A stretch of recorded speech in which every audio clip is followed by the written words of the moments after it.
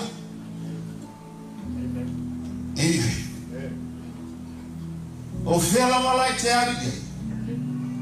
E te anu ama le mori maurea.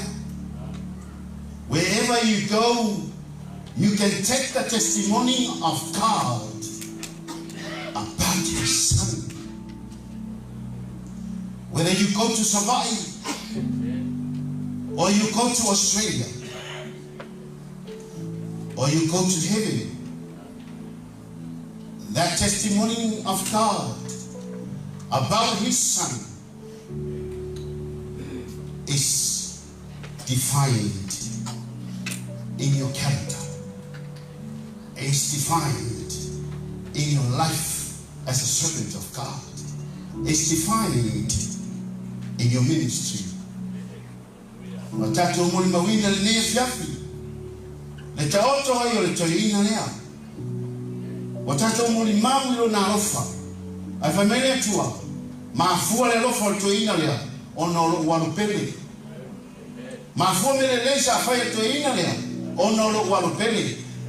Everything has to go back to the Son of God. To glorify God. The life of our Father must glorify God. Ole soi fuama le ola o tatu tama. E whama o ni aile mori mau lea.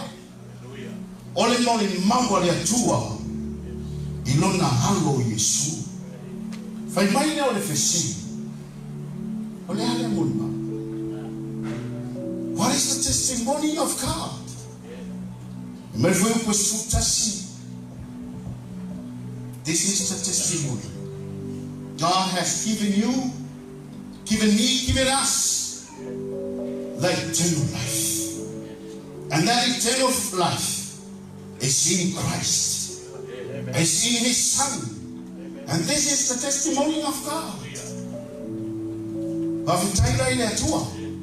Watoefa manatu mai ile soifua wasu. Leile wasu. Levanta mnauti tamu.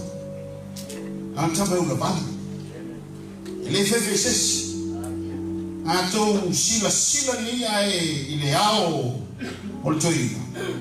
Ole kele yo kaele. Ayanga le ai ao le atua.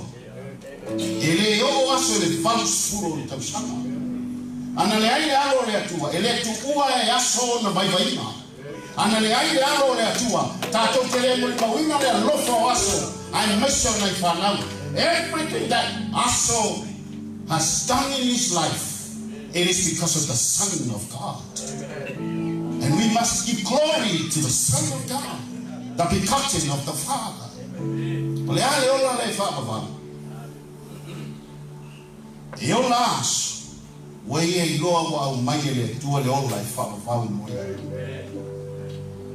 Amen. Unafanya utatalo fa vitai ile alo le atua wa ya mawa ile ola ifaba bang aoti e ola pea. Amen. Tato te muri mawina na le tino. Fai malta la tu spaio le tino fata wana. O le tino o ye mai. O le tino o ye vai vai. A nini te fa manatu we le uku Paulo. Le upo Paulo le kalesie Filipi. For our citizenship is in heaven. And we also equally wait for our Savior, the Lord Jesus Christ, who will transform this lowly body and be transformed into the glorious body. Ole nela e kau fava sena na kailo mafofala. Ole kau ke fika nisi lungo le lowly body. The weak body. The mortal body. And we feel sad on this body. And also is rejoicing in His glorious body. according to the word of God. Whamai o ia na te liniua o tātou nei tino whātau waa. Ia whai matino mamanu. Matino e whātatau le tino le alo le atua. Le tino ke risu. Lea wa mita ai aso. I le taimere ni online ni mika. Aisha, wa lepa o ngā ofu i le kingo whātau waa tino ma. Ale moli maude ale tatu tula mai. Hallelujah.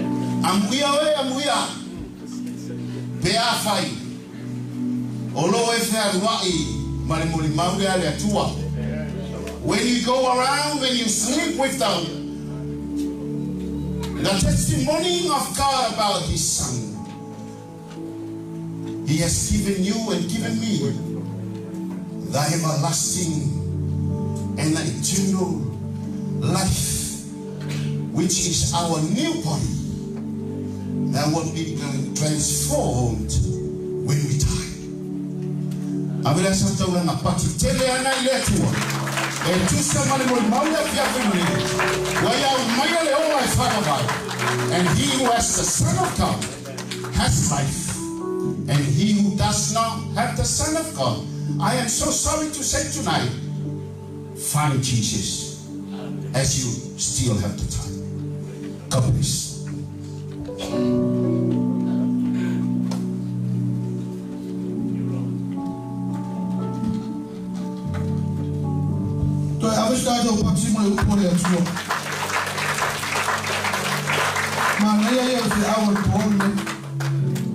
Nessa data eu falo longo e mal.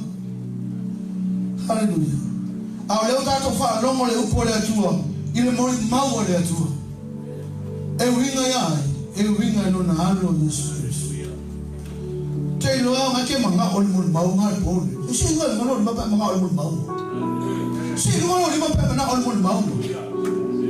Ah foi é que ele quer ir no mal mas se não não. Se não olho para que ele quer. Tadi ya ni, ai mai susi lima. Rono winga wa umo na tatu tali ya inga mo ma. Le atua lo ma tu tama.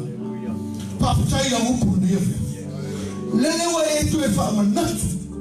Ma e tu e fa ai lo mai ya ke ma tau le fa fin. E u ya na ma tu fa nono. E u ya na ma tu tangis.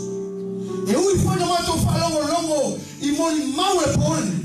Our city, yale mo limau le mo fita rai ya fia. Le mo limau le alo e tu ina no mato roto. E ala ina fia mato wa mama. Ma mato te mata. Mato te au na mafai ya pia le me te fila mama. Aftai la fa unga na ona. Le sa fai mana ba ala upu pone. Ya po uri fatu la. Ite fina ngalo se loto. Ua uma ona tuoso. Ana suoto sinai. Tupu maola. Au mato yai le ala. Ina au mana mana. After you fa after you fa muni ama. Ona oye sule.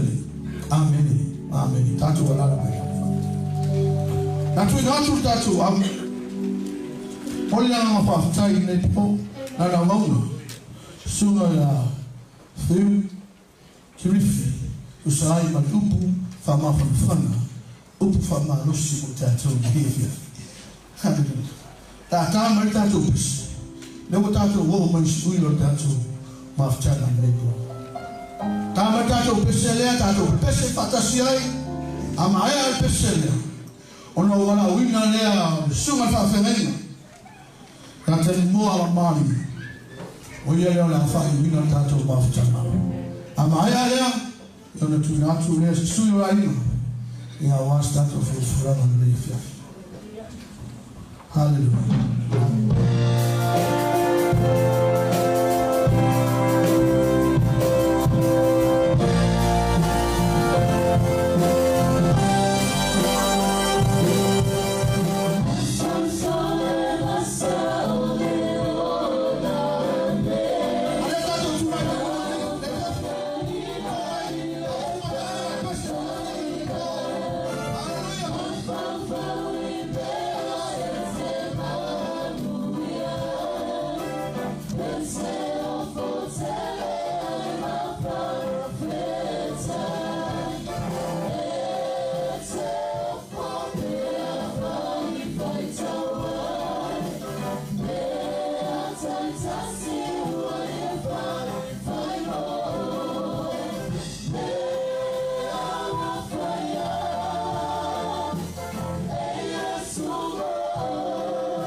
E mai una vale fa maoni o ero manto tama.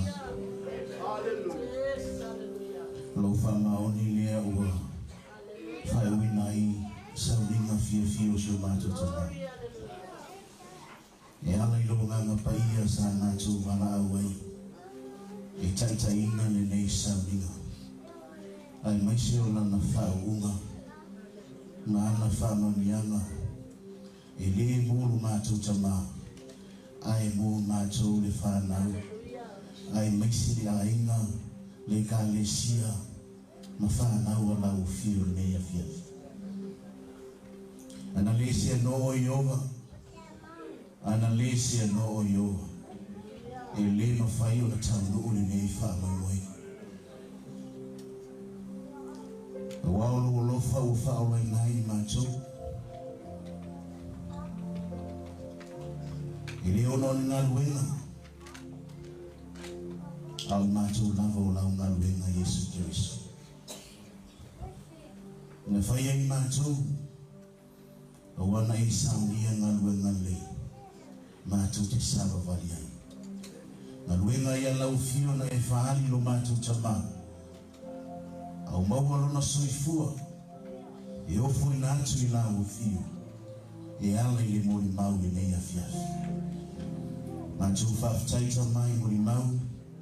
Whaftaifo i la upu fola fola. Tari tonu le awhai lea mō mātou sao. Au ala mātou tape nanga i le mālo leo umana e sao. Whamanuia ia o wana sa ngā lulue. Whamanuia i a inga ngā lua. Whamanuia le ka le sia. A ia i ai lau whamafan whananga si o mātou tina. I ai lau whamaisenga i ante ia. Mai se o whanau. Walo whita mai lau o fio. Muia e whanau noa e whamafan whananga i ante. Talu tamare lia fiafi la mātou sauni tu ua malolo. Mātou walau lia lau nganga paia. Taito lua mai mātou. Ka meisa lo toto kiriso i sau nai mātou uma. Lungo a wala o lungo tāwali no mātou toi fo i atu. Ina ia aua nei a fia i mātou le tua leanga.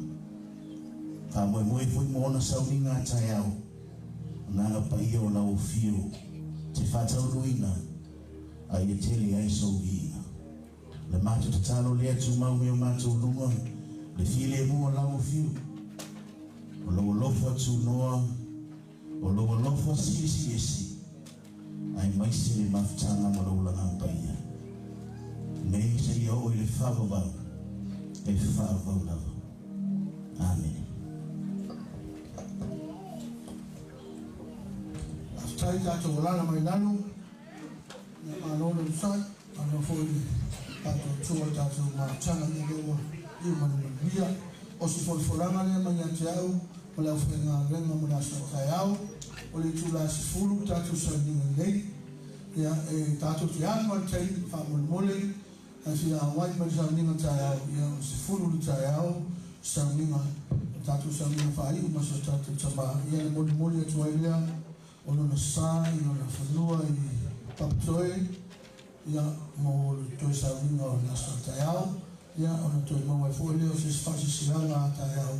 Ia mo le whai wino le aso fia o se tātou tama ia. Fiu i o le teini o le atu natu man whaararo i sui o ainga malua ia au aso whorofuranga mo tātou i o tātou malu lua i lea mene au whaararo whaafatai.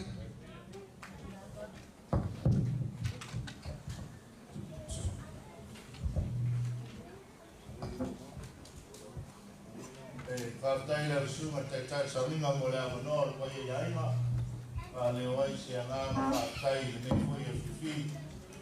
Ia e tusau sa ninga whaare a ino le o whae a whiu. E enu mātou tartanunga e whai maile tala e whai i sa whapiko maa. Sa le walasi a tua e kua e koa e lia kino i pisanga.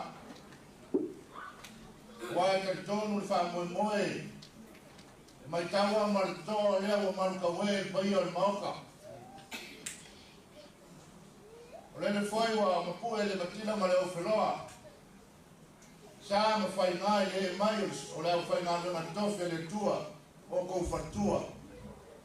ai mai se pa ia o mai masan ai le whangaroi na le ainga e kāresia o tau whamano mai o tala mai au kako mori mawinga whatasi le whamoe moe o le a sauninga whale ainga tau whare a whiwaso tonu la ni anganga ma le whamoe moe o leo o whaifo le ngaloa le tō mafa whili malai kuka foi kanga le saa kuma whonga mona na taua e mapu le posiri whai wale mapusinga Tuma te tai tau nima e maise lo ba la fona yo tau le manolo papu ni fani o fa malo fai o kala e fai mo se o se komi al se mo na kila e papu lo ko alima yo ko fai wa ni fi au tu ma o lo al fa mo mo ka ya ma ma no fa alo e maise fai yo ai ina o tala mai au le fai ma wen pa fai o to wa le mo no to manatu Mafutanga marto mai a fiu. O lato maru e whaia, o le mato tanto numa, o lo sila fie le langi, le tongi le langi na tau maru e. O le mato utalo le paia ia iwa, ia sanga wha, kumu bele utu. Wha furu mai le langi la tau tau wha paia, ia awano tau walawina, o loko kiele le aina nei. O mau foi se mawhanawhananga e tatu mafutanga i saunino wha le aina. Ya ono o tau whaiwa e ka whia ai au mō sā i le paia i aina. O le langia o mao ke whia i whiwhak. Langia o wharkele. O le paia o mao ka wati o maruma mwai. O ia lawa lea wā ki mausi ka marimano. Tua marimano nenga ale mari tō. A pēre whare whia mari whare sa la whai le no ngā pule mari whai pāma. Ai lawe le mangingo e lawe le awa. Sua leo ka mua pu, ya paria a wā, piu mo kio kala male ati kamaloa. O maru ia mua paia, ai mai se fōt, ka inga sa alvarasi. Wā le fio ka ngai leo mo, mara inga sa ka ngai leo mo. Kau whilau mo iwa, ia i a inga na mane koa. Ia na maru wā le, ia noe leo ngai ma ngofa i kua inga, ia sa so. Ai mai se so mako paolo. Wā le whare kaua, renga le luma, ai ngā leo mā hoena. Pa matau kia ma sa kele ia le anu mu ia paia o ia ma lo mo ta to mafutanga ia mai ai sawa te ia paia ia le me i fo ia ia e ka ko mu fa mo o le anu mu fa tini pausa o le no mo ta ia o lo ma ia so ka ia fa tini fo mo le ai se leo ai na lua pa tini ai to ma ruema awa manatu le afe mai se mako kala ia ai la tamu fai se mea lofa fiu mo maima i le paia la whaina le kusa o lo fofika i kuma i neia fiafi ia au sunga wa whaim taitai o neia fiafi ia au sunga whawheo mes ia o le mea lofa le la sunga taitai eu me respeito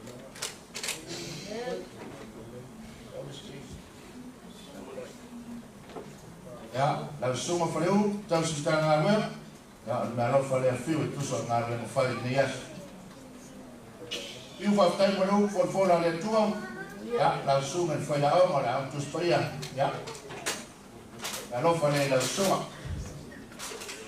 fa tai la suma yese mo nga le fale ya a matalio ta tu so ninga mo mo ni mai sa ta tu ma ya ma lo fa tai la nga we ya ang mo mali ya malo lo la no suo foi fai mo lo to wa nei fia ya malo fa tai ya ona saya ni manatu ola ni fo lo lupe la wa lo ya pita ya e man mo to va yo fulu yo ka ya ma su fa pinge ya ai lo ngalawa ai foi kala ina mo fa lo atu pa ai na ya dan ole dan ma foi iso tanto fa ma lo fa foi lo ya le fa ma lo ima ola fa le venga ya wa se uta poi no suma ta ma fa le ngana ole ma ya fiu ya fa tai la suma ti ya na lo fa le la suma e fia ya ya na lo fa le la suma mangere e ma na mai Wellington ya ma malo ya sa ya o malo fue la suma sa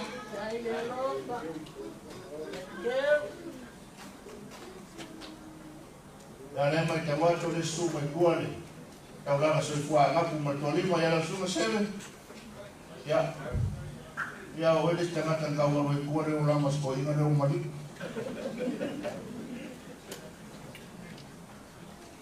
El sunga Mikaele. Le au.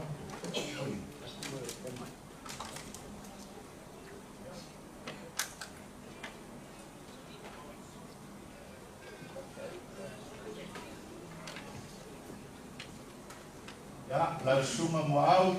Ya, tai tanga wenga mai Wellington. Ya. Ya. Ala avena mo pa su ya, ulema fa la lua pu pa ye gai. Kalau musini, kalau ni mo fa gai mo so ta tu tama.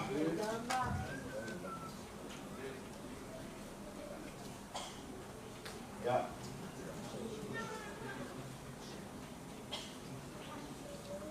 Ya ina nei se loa sawa ina loa ona faitawinga le so o iai fa fe ngai na o misi na ma ko vai ni afia fi fa mo ya e kare sino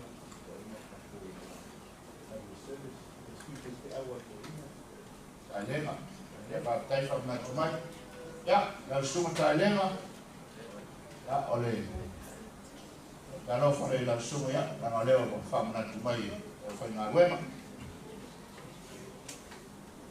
a fa na ole esi so mo mele yoi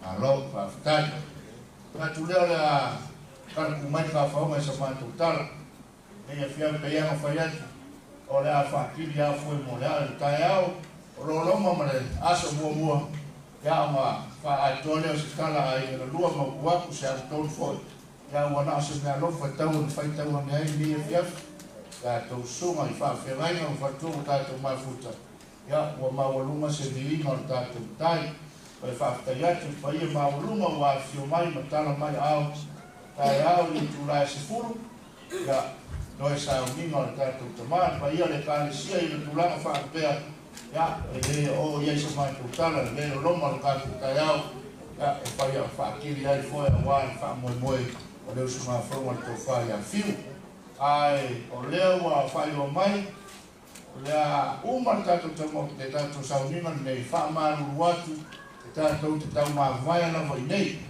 ai so atu lai tu i ya o tato na ina i pai ale kale sia ale Prince of Peace ya tato maru fiaf ya o le ai te kala ni pu mai rone no vai o fan ya le ma losi fo o le kale sia ma la tu mai ma alo mo wingo fast for ma si mo me fa pena a kala ko lo ma ya te va me lo mo me ya yo no hay tal el festayao ya ne fa tele pa yo le carecia de baftan antina ya otro faiva ya se fa pene le te selo a tai fo le fa ma veno mai ma ta pena no le ma e ma ta to o le aso so ta tu tama ya mo le toile na fa tai ya o le fo mai so ma to leo da ngai ma la ni da fa nga luema ta la filiali wa man fua kana lua tu no mafaka le kai ko wa no fu tai tai no ya tu no to so foi ya sa ta ya ta to to la ro fu fa ya wa le ana no fa ro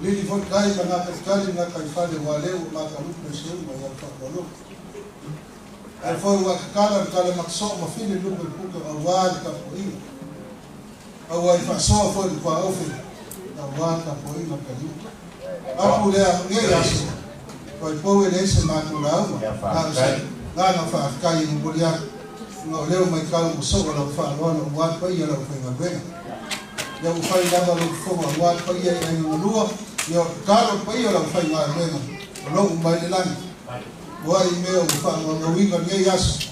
Ia o maore, uro ko mangapu ni pua malongo whingana.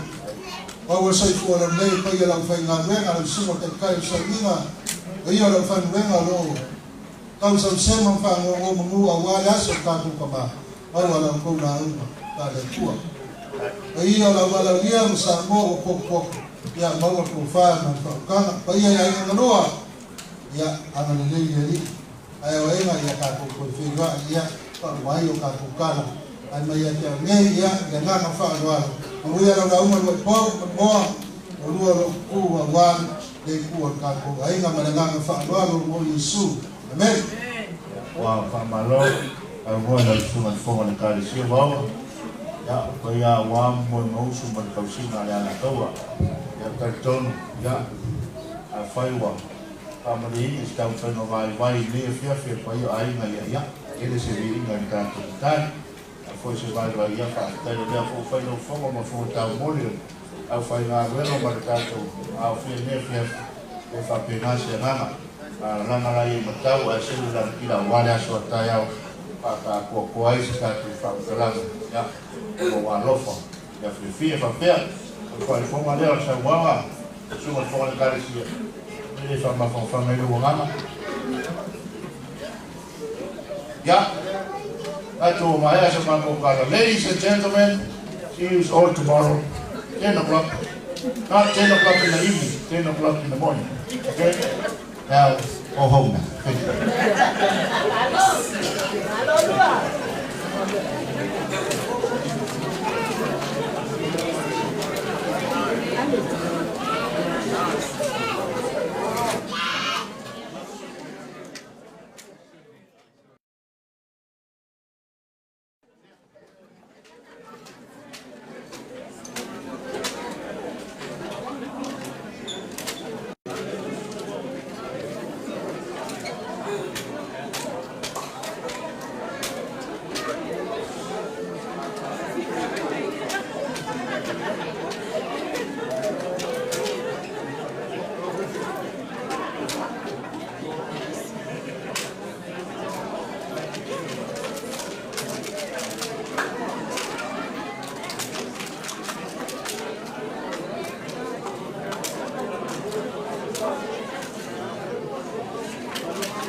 Thank you.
Thank you.